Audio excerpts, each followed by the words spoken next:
Bueno, muy bien. Buenas noches para todos los hermanos y hermanas que nos están siguiendo a través de la transmisión, también los amigos que nos están viendo. Tenemos un tiempito, aunque hoy empezamos un poco atrasados, para estar pensando en algunas cosas. Saben, hace un tiempo estaban de moda los programas de ciencia forense. ¿Se acuerdan? Ahora no tanto. Y estábamos ahí apabullados por todo tipo de series de ese tipo, ¿no? Medicina forense, informática forense, antropología forense.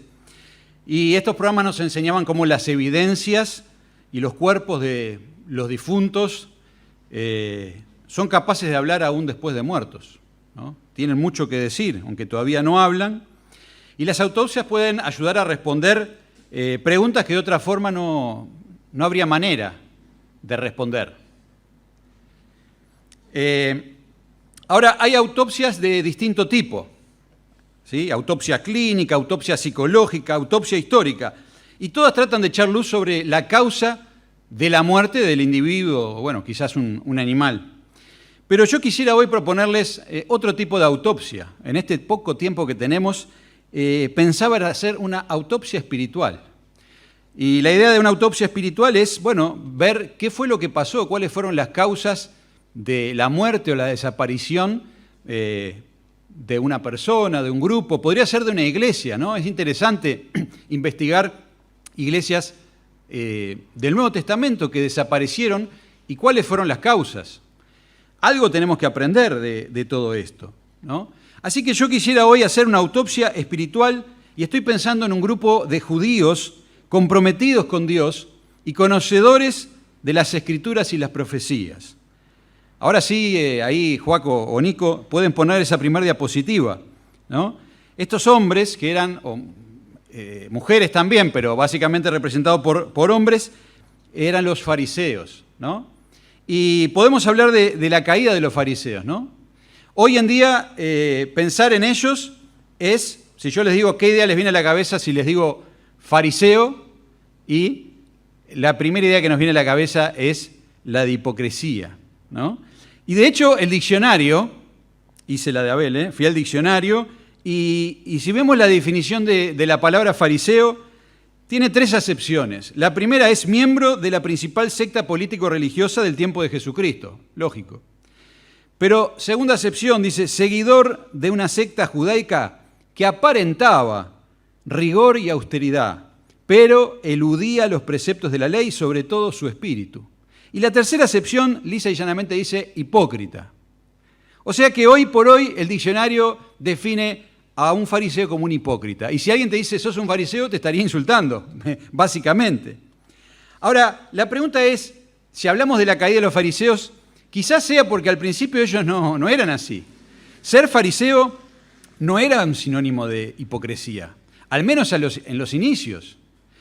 El entender cómo surge esta secta o este grupo nos va a arrojar luz sobre algunas cosas que deberían interesarnos a nosotros para no caer en lo mismo.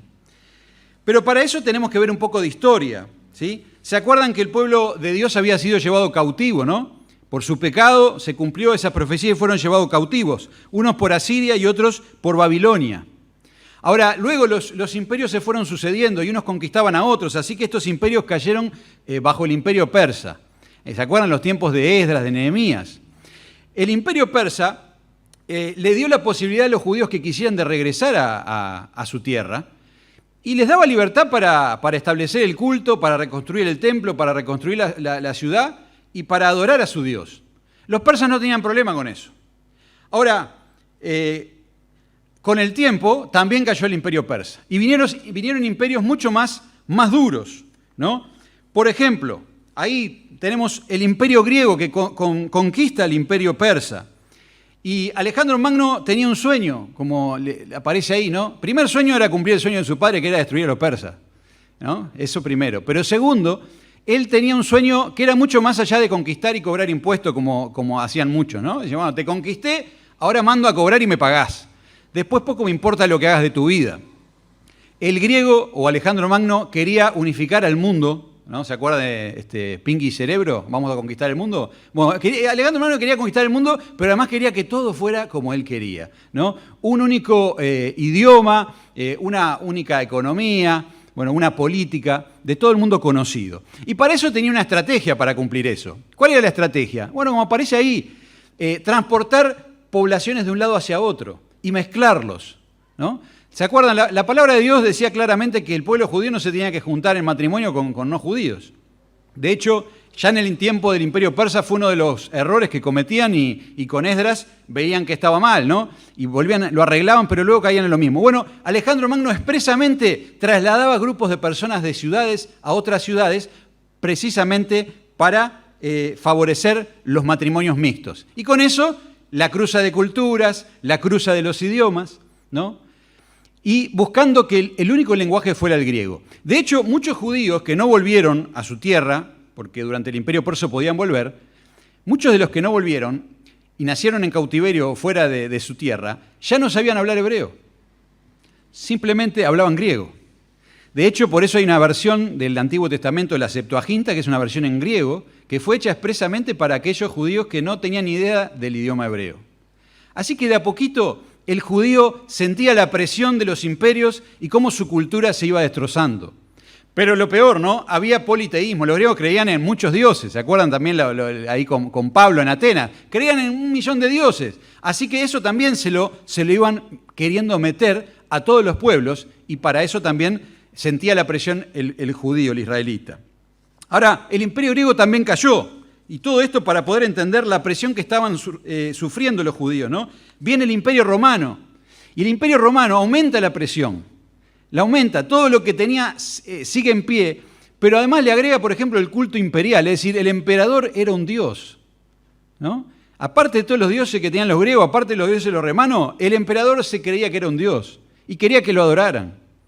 Cuenta la historia que en un momento los judíos reciben la orden de poner una estatua de Calígula dentro del templo para que lo adoraran. Imagínense tener que tomar la decisión.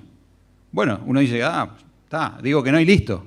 Está bien. Imagínense hoy que en nuestros templos el gobierno nos obligara a poner carteles en pro de un montón de cosas que nosotros estamos en contra.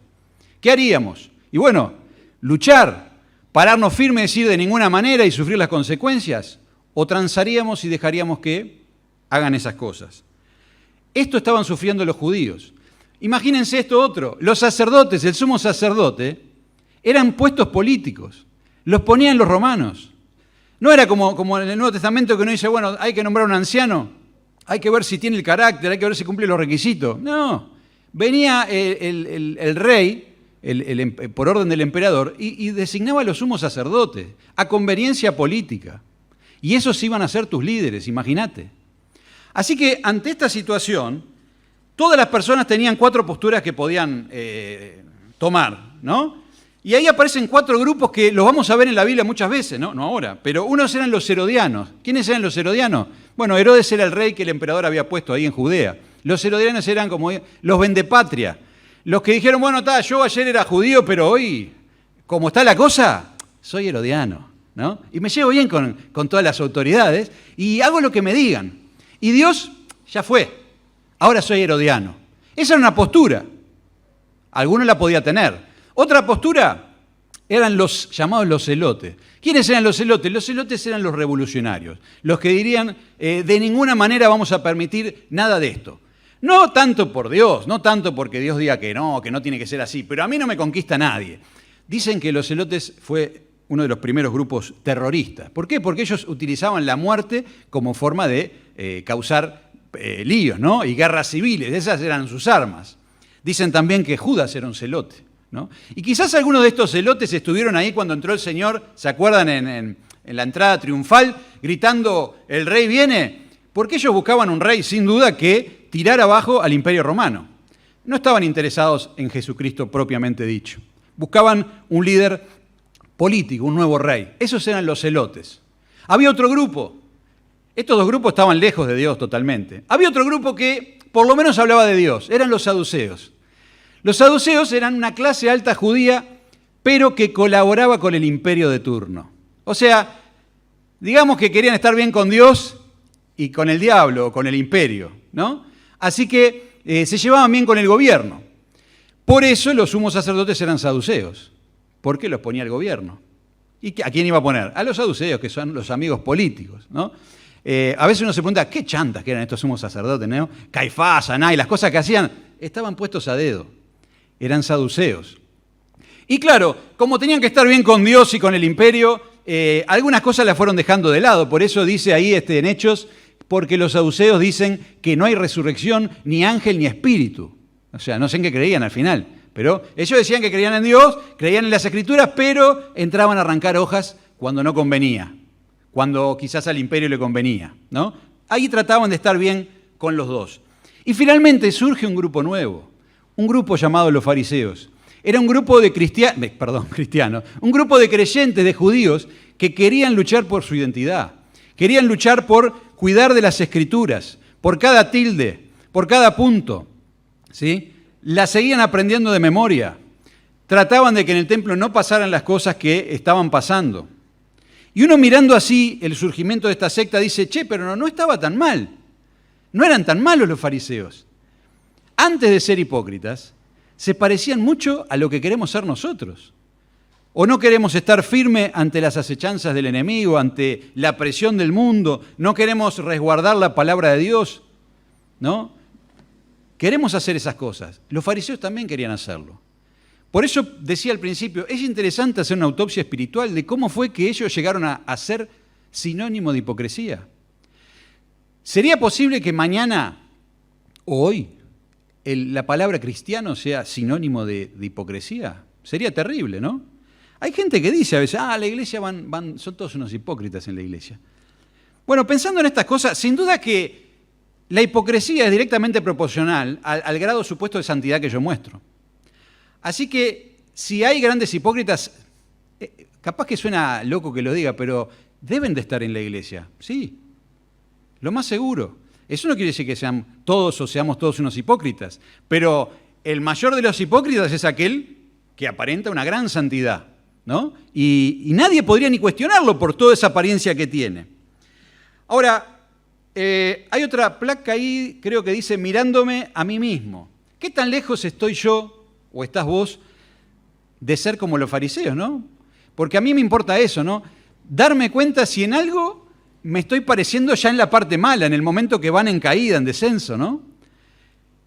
Y si me comparo solo con las acciones de ellos, ¿no? Uno puede ver en la Biblia las acciones de los fariseos, ¿no? Dice, querían matar a Jesús, cosas que hacían y decir, ¡pah! Qué horrible lo que hacían. Bueno, qué bueno que yo no estoy haciendo eso. Ahora, si me comparo solo con las acciones y no con sus pensamientos, con su forma de pensar, quizás cuando me dé cuenta ya sea demasiado tarde y ya me parezca demasiado a ellos. Y ahora no pongas la otra, ¿no? Pero saben, hace un tiempo vi un estudio que se hizo entre creyentes, una encuesta, típico estudio americano, ¿no? Que le hacían varias preguntas. Y la idea era ver con quién nos identificamos más los creyentes, ¿con los fariseos o con Jesús?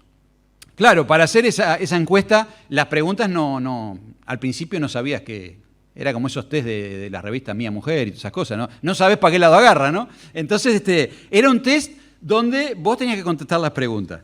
Entonces yo les voy a hacer algunas nomás, unas pocas preguntas para que las piensen nomás. Imagínense, estas estaban basadas en los pensamientos y acciones de los fariseos. Eso no se lo decían a la persona, ¿no? Pero dice, creo que las personas que siguen los mandatos de Dios son mejores que aquellas que no las siguen. Y bueno, dice verdadero o falso. Y uno puede decir, verdadero, ¿no? Sí, está bueno. Bueno, pero una cosa es que esté bueno y otra cosa es que seamos mejores. Habría que ver, ¿no? Otra, no suelo hablar con otros de mis luchas y pecados. Es un asunto entre Dios y yo. A veces nos sentimos que hay cosas que mejor que los demás no sepan, para que quizás si ven que yo flaqueo, entonces también flaquee el otro. Entonces mejor me muestro de otra manera. Bueno, eso también era lo que hacían los fariseos. Se mostraban de una manera, dice, este siempre está bien, este siempre anda bárbaro. ¿Intento corregir a aquellas personas que no tienen una doctrina o teología adecuada? No parece tener nada de malo eso, ¿no? No. Bueno, los fariseos también lo hacían, ¿sí? ¿Prefiero servir a aquellos que van a la iglesia que a los de afuera? Y a veces pasa, ¿no? Pero está bien, el servicio es en la iglesia, pero la iglesia también tiene que hacer algo específicamente predicar el Evangelio. Así que eso también es parte de un servicio. Dos más, basadas en los fariseos. Creo que debemos estar en contra de aquellos que se oponen a los valores cristianos. Cuando uno la lee al primero dice, sí, ¿qué problema? ¿No? Bueno, pero estar en contra de ellos, sin olvidar que hay un enemigo detrás, hay un mundo ejerciendo una presión. ¿Saben? Hace un tiempo, hace varios años antes de que se aprobara la ley del aborto, y en la primer tanda, una persona, un creyente, me quiso contratar para que hiciera publicidad digital, para escrachar políticos que habían votado a favor del aborto. Y lo pensé y me negué, porque yo pensé, bueno, yo no estoy en contra de esos políticos, yo estoy en contra del aborto. Y esto es una operación del enemigo, del mundo. Y lo que va a pasar, y pasó finalmente, es que lo aprobaron otros. Algunos eran los mismos, pero lo terminaron aprobando años después. Entonces, no se trataba de luchar contra ellos, se trata de luchar contra el aborto en ese caso, ¿no? Y una última, me siento agradecido de ser cristiano cuando veo los vicios y los defectos de otras personas. Sí, yo me siento agradecido. Ojo, sí, eso me lleva a aquello, ¿se acuerdan? Aquel fariseo, aquel que oraba y decía, gracias que no soy como este, ¿no? Bien. Y después algunas preguntas que se identifican más con lo que parecía la actitud de Jesús. Bueno, estamos de nuevo, ustedes disculpen, tuvimos un corte de energía y lógicamente se cortó la transmisión. Había que volver a prender la máquina, volver a pasar el link. Estamos de nuevo, gracias a Dios. Y estábamos viendo esta encuesta, ¿no? Este cuestionario con preguntas que tenían que ver con las actitudes de los fariseos y ahora algunas que tienen que ver con lo que era la actitud de Jesús. Y una pregunta que hacían es, ¿escucho a los demás para aprender de su vida antes de contarles acerca de mi fe? A veces tenemos muy metido que, bueno, mi misión es predicar el Evangelio, así que la persona ávida por hablar me empieza a contar de su vida y yo recortando porque le tengo que predicar. Pero Jesús estaba dispuesto a escuchar y con lo que escuchaba darle una vueltita ahí. ¿En los últimos años he influenciado a diferentes personas para que consideren seguir a Cristo? Bueno, es lo que hacía el mismo Jesús. Regularmente como con personas que tienen otra fe a la mía o que tienen un pensamiento moral distinto al mío.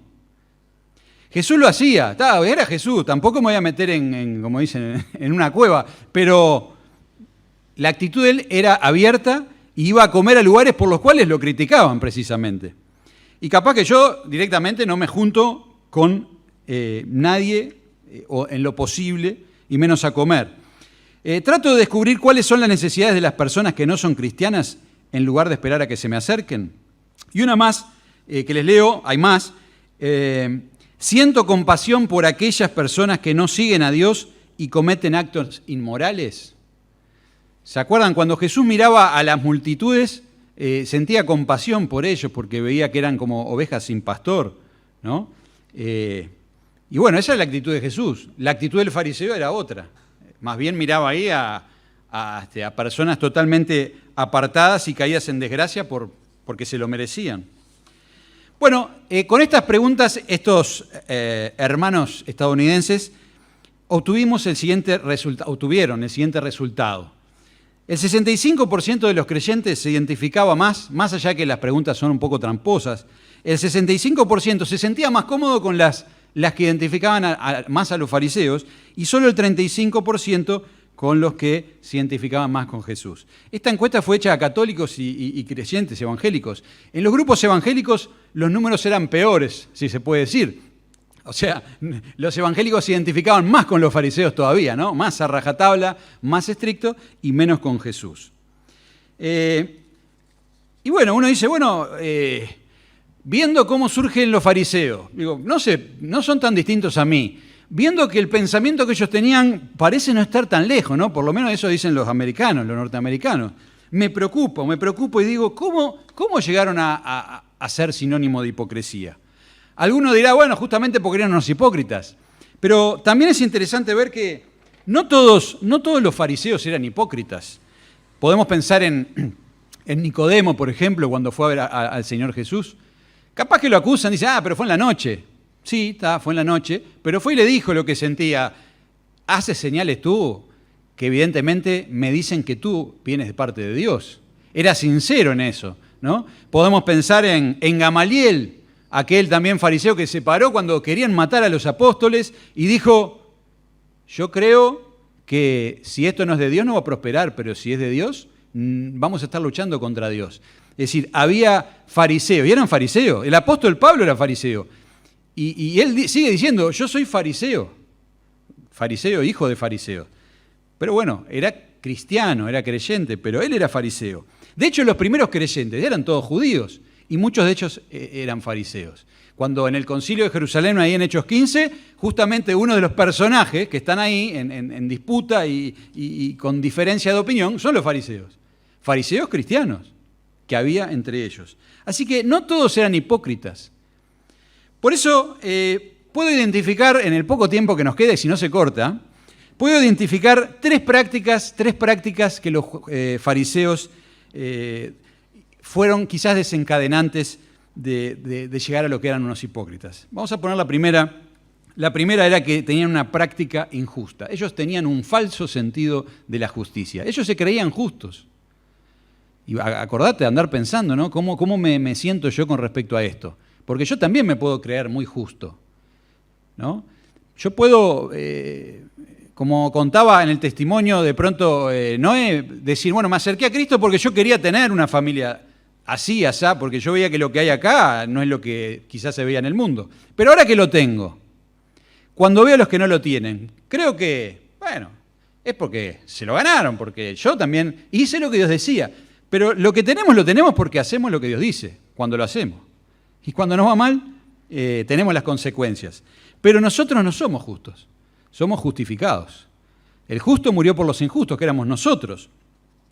Y los fariseos, con su práctica meticulosa, llegaron a sentirse que eran verdaderamente justos, ¿no? Y el Señor los reprende, dice ahí en Mateo 23, «Ay de ustedes, maestros de la ley y fariseos hipócritas». ¿Saben? Es un detalle, ¿no? Pero no dice como algunas versiones, me tomé el trabajo, ya que una vez me compré un libro de interlineal, fantaseando con que iba a conocer el griego y el hebreo, cosa que nunca logré hacer, pero entonces ahí uno puede ver la transcripción literal y no hay una coma, no está diciendo Jesús que todos los maestros de la ley y fariseos, son unos hipócritas, ¿no? No es sinónimo de hipocresía. Jesús está diciendo, hay de ustedes maestros de la ley y fariseos hipócritas. Que le caiga a quien le corresponde, ¿no? O sea, el fariseo hipócrita es el que tiene que escuchar. Ay de él. El que no lo fuera, no era un ay para él. Pero había unos que sí. Y dice, dan la 10ª parte de sus especias, la menta, el anís, el comino. Pero han descuidado los asuntos más importantes de la ley, tales como la justicia, la misericordia y la fidelidad. Debían haber practicado esto sin descuidar aquello. Jesús no reprende a los fariseos por todo. No todo lo que hacían estaba mal. Dijimos que no todos eran hipócritas, porque había algunos que no lo eran. Ni todo lo que hacían estaba mal. No tengo acá el pasaje, pero dice que Jesús le decía que recorrían cielo y mar o cielo y tierra para buscar hacer discípulos. Tenían un espíritu misionero los fariseos. Iban predicando el judaísmo por ahí, ¿no? Tenían cosas buenas. Y entre esas cosas buenas es que, celosos de la palabra de Dios, practicaban al dedillo muchas cosas. Y Jesús no le dice que eso estaba mal. Debían de haber practicado eso, está bien, pero sin descuidar, ¿no? Sin descuidar las cosas más importantes. Se enfocaron en las menos importantes y se olvidaron de las más importantes. Dice el Señor Jesús, la justicia, la misericordia y la fidelidad. No practicaban justicia, pero ellos se creían justos. Su práctica era una práctica injusta. Y eran inmisericordes, ¿no? ¿Se acuerdan cuando recién decíamos la actitud de Jesús? Veía a la gente y sentía misericordia. Los fariseos sentían que, bueno, estaban sufriendo lo que merecían. Qué bueno cuando en la iglesia, además de cuidar la palabra de Dios, de proteger la palabra de Dios, de predicar la palabra de Dios, también nos enfocamos en hacer misericordia. Qué bueno cuando uno recibe esos mensajes que dicen, podemos hacer algo por los adolescentes, ¿no? Ellos necesitan tal y cual cosa. Podemos hacer algo por las familias de los de la escuelita. Podemos hacer algo por un hermano que está en aprietos, ¿no? Creyente también. Pero podríamos no hacer nada de eso y enfocarnos en la letra, ¿no?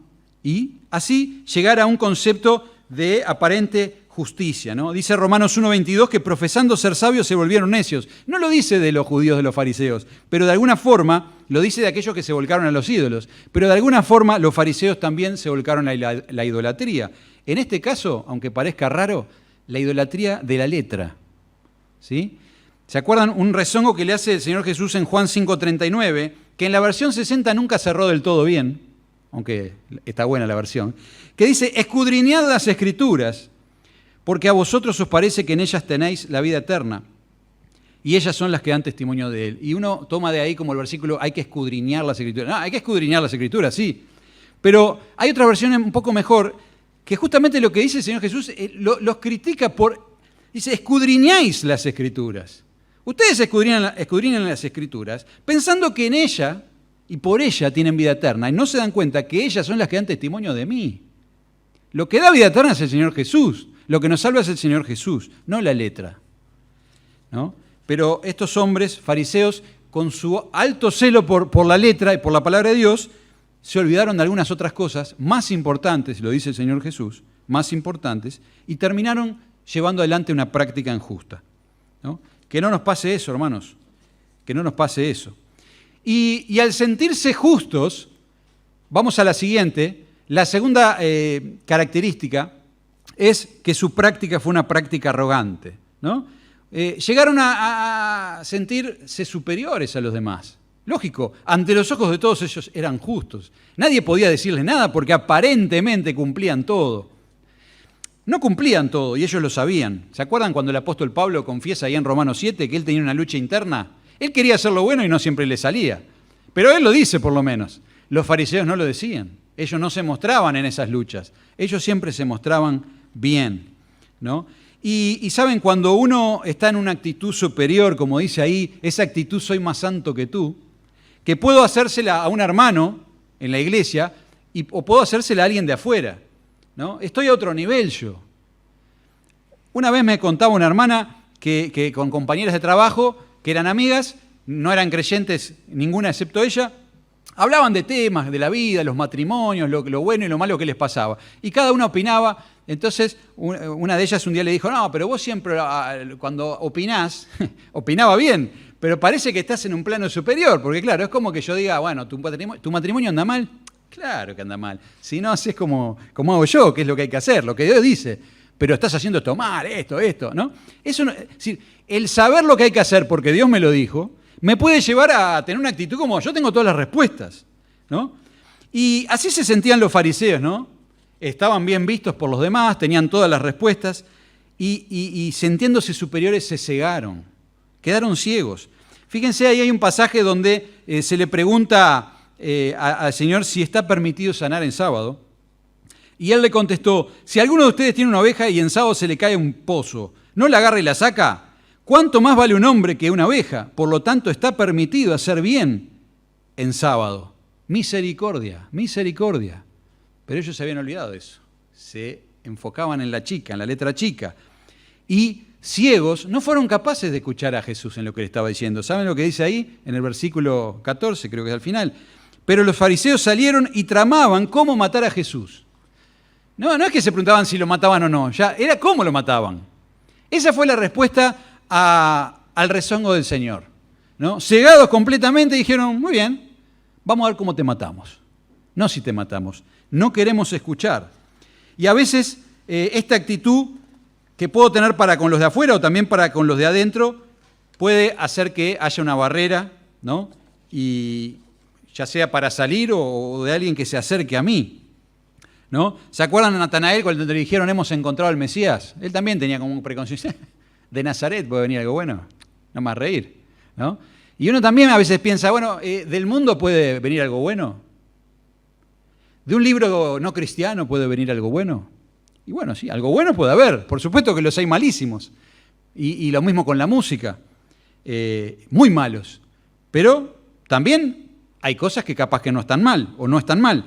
Ahora, más allá de decir capaz sí o capaz no, una cosa interesante es pensar como había un libro que hablaba de esto, de la iglesia saliendo al mundo, de perder el miedo de ir al mundo, y planteaba, ¿no? Bueno, ¿dónde están los creyentes influyendo en el mundo? ¿Dónde están los escritores cristianos? Y si los escritores cristianos, los libros están en el CLC. Claro, pero el mundo no compra libros en el CLC, el mundo compra libros en la librería.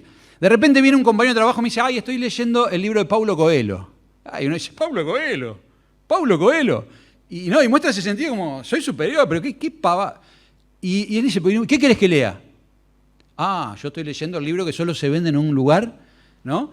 Pero antes de venir acá leía un poco la biografía de C.S. Lewis, ¿no? Cristiano, apologista, pero también novelista. ¿Y cuántas veces podemos citar libros de él y cosas que ha escrito y no necesariamente eran solamente para un público reducido? Por supuesto tienen la influencia del cristianismo, pero estaban para influir al mundo, ¿no? Es interesante eso. Lo mismo con las profesiones, ¿no? A veces uno dice, bueno, la psicología. Y sí, ahora qué bueno cuando encontramos algún cristiano psicólogo, ¿no? Porque entonces será capaz, si Dios lo permite, de dejar lo malo, tomar lo bueno y aportarle la óptica cristiana. Ahora, si yo le voy a hacer la cruz a tantas cosas que andan por el mundo, no voy a poder influir y en definitiva, bueno, sin duda que va a ser espantoso lo que anda por ahí. Pero la arrogancia me lleva a eso, a veces a encerrarme, ¿no? A dejar de escuchar, y fue lo que le pasó a los fariseos, ¿no? Ese sentimiento de superioridad. Por último, todo eso los llevó a seguir adelante. La tercera, a tener una práctica muerta, ¿no? Todo lo que hacían se tornó externo, formal y mecánico, ¿sí? Ay de vosotros, escribas y fariseos hipócritas, porque limpiáis lo de afuera del vaso y del plato, pero por dentro estáis llenos de robo y de injusticia. Fariseo ciego, limpia primero lo de adentro del vaso y del plato para que también lo de afuera sea limpio. Ellos decidieron seguir adelante, sabiendo que no eran justos, por supuesto, creyéndose justos, siguieron haciendo sus prosélitos y yendo al dedillo todas esas cosas, y transformaron algo que surgió como algo espiritual, que era lo que veíamos al principio, un grupo de creyentes que querían luchar por su identidad, se transformó en un grupo de personas con una práctica muerta. Cero espiritualidad, y bueno, como decía el primer versículo de la primera diapositiva, esperaban al Mesías y cuando a los suyos vino, los suyos no lo recibieron, lo terminaron matando, ¿no? Y uno a veces piensa en eso y dice, pero eran los fariseos. Yo si hubiese sido fariseo no hubiese caído en eso. Pero, ¿saben? En un momento el Señor Jesús los reprende, yo lo había notado por ahí, pero le dice, ustedes dicen de sus antepasados, se mataron a los profetas, nosotros no lo hubiésemos matado, y se hubieran hecho lo mismo ustedes. Ustedes son hijos de ellos, ¿no? Así que uno puede mirar para allá diciendo, qué loco, no, estamos lejos de eso. Bueno, está bueno estar atento, ¿no? Que nuestra práctica no sea una práctica muerta. Y es muy fácil caer en esto, ¿no? Porque la inercia nos lleva, ¿no?, la mecánica, a seguir haciendo lo que siempre hago. Ahora con esto de los cortes y la no presencialidad, muchos están desaparecidos. ¿Y por qué? Porque algunos, claro, era por inercia, otros no pueden, lógicamente, pero algunos estaban en la inercia. Se cortó la inercia y ya está, no se sabe dónde están, ¿no? Y bueno, mejor sería que estuviéramos todos, porque si estamos por lo menos tenemos chance de que nuestra práctica sea una práctica viva. Pero es algo que puede pasar, ¿no? Y yo pensaba qué bueno también las campañas, los campamentos, esos lugares, la iglesia mismo, las clases de los niños, cuando vemos que se convierte un niño, cuando una persona se entrega a Cristo, eso es ver el poder de Dios, ¿no? La resurrección de un muerto espiritual que pasa de muerte a vida. Yo cuando lo veo, seguramente les pasa lo mismo, es como que necesito esa inyección, ¿no? Por eso me gusta estar en esos lugares, es como que te revitaliza, ¿no?